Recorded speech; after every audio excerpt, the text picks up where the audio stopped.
नमस्कार मु शिशिर कुमार पंडा आज कविता बड़ भाई देला ठकई। आशा करुच्ची आपण मन कविताटी भल लगे।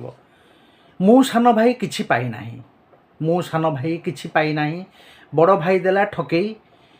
घरे पशि मते माड़ मरेइला, घरे पशि मते माड़ मरेइला, कलिकता गुंडा डकई।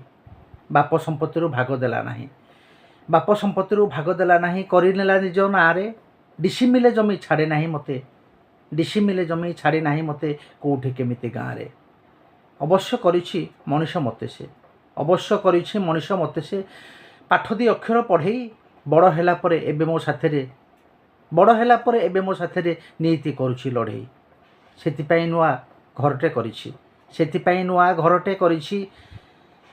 गाँ ठारू टिके दूर रे, काटिया छकरू 400 मीटर एबे मु प्रकटपुर रे। दुई पुओ मोर चाकरी करंती, दुई पुओ मोर चाकरी करंती।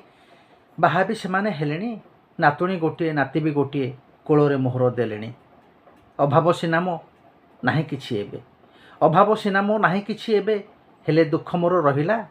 जो दिन मते बड़ भाउज मो बेईमान बोली कहिला, मते बेईमान बोली कहिला। धन्यवाद।